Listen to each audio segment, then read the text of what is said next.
I am the Queen of Roslagen. I am going to try a delicacy from the coast north of Roslagen, surströmming. Come along. Surströmming tastes better than it smells. And if happens, canströmming, and its tooth has been tastes better than it smells. Tastes good. It tastes good. Now Björn Skogberg will talk about the surströmming.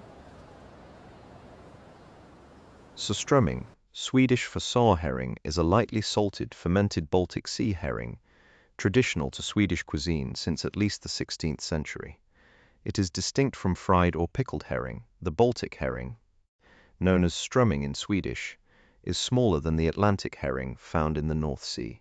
Traditionally, strömming is defined as herring caught in the brackish waters of the Baltic north of the Kalmar Strait.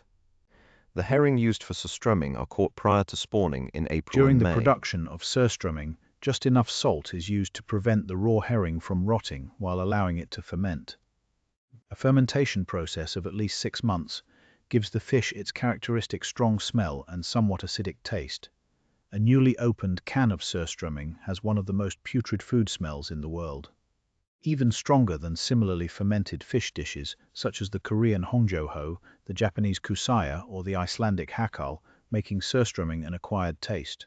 Production and market A can of surströmming, with the top noticeably bulging due to fermented gases being released. The herring are caught in May and June, when they are in prime condition and about to spawn, and have not yet fattened. They are put into a strong brine for about 20 hours that draws out the blood, after which the heads and innards are removed, and the fish is put into a weaker brine solution. The barrels are placed in a temperature-controlled room kept at 15-18 degrees Celsius, 59 to 64 degrees Fahrenheit. Canning takes place at the beginning of July and for 3 to 4 weeks thereafter. 10 days prior to the premiere, the final product is distributed to wholesalers in whole Sweden. The fermentation of the fish relies on a lactic acid enzyme in the spine that is activated if the conditions, temperature and brine concentration, are right. The low temperature in northern Sweden is one of the elements that contribute to the character of the final product. Citation needed prior to the development of modern canning methods. Surströmming was sold in wooden barrels for immediate consumption, as even the smaller kegs At the end of the 1940s, surströmming producers in Sweden lobbied for a royal ordinance that would prevent incompletely fermented fish from being sold. The decree that was issued forbade sales of the current year's production in Sweden prior to the third Thursday in August. While the ordinance is no longer in force, retailers still maintain the date for the premiere of that year's The canning catch. procedure, introduced in the 19th century, enabled the product to be marketed in shops and stored at home, whereas formerly the final stage would have been stored in large wooden barrels and smaller 1-liter kegs. Canning also enabled the product to be marketed farther south in Sweden. How do you eat surströmming? Swedes usually consume surströmming after the third Thursday of August, labelled as Surströmming Day, through early September. Because of the strong smell, it is often eaten outdoors. The pressurized can is usually opened some distance away from the dining table and is often initially punctured while immersed in a bucket of water, or after tapping and angling it upwards at 45 degrees to prevent escaping gas from spraying brine. Surströmming is often eaten with tunnbröd, either soft or a crispy type of flatbread made of different kinds of flour. Sometimes it also contains milk and bread spices. Crispy tunnbröd has a bubbly texture and is more brittle than typical crisp bread made of rye. The use of tunnbröd originated in the high coast area, where the tradition is to make a sandwich known as a surströmmingsklämma with 2 pieces of buttered hard tunnbröd. In addition to the fish, the 2 most common toppings are potatoes, either sliced or mashed, often almond potatoes, and finely diced red onion. Surströmming is also commonly eaten without bread, with potatoes and red onion.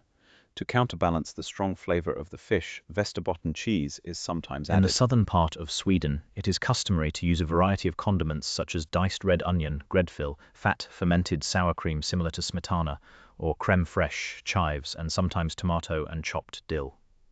Surströmming is commonly served with snaps, light beers like pilsner or lager, svagdricka, a type of small beer, water or cold milk. What to drink with surströmming is disputed among connoisseurs.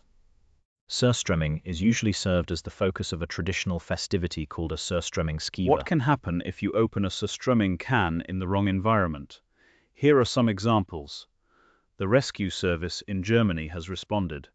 What they thought was a gas leak. Incidents during air transport. Restaurants have been accused of serving bad food. For sources for this video, I have used Wikipedia and my own Finally, research. here are some people's opinions on surströmming. I am from northern Sweden, Abro. No big deal for me. Björn Skogberg has tricked me a few times into eating surströmming.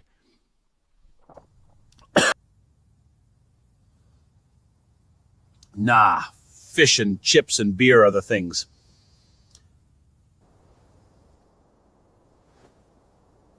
Old Viking food, good stuff.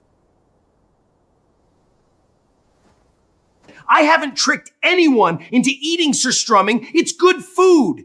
He should be glad that I offered something. I hope Bjorn doesn't hear this. It wasn't that good, but not disgusting. But it was fun to be in the video. Goodbye, everyone.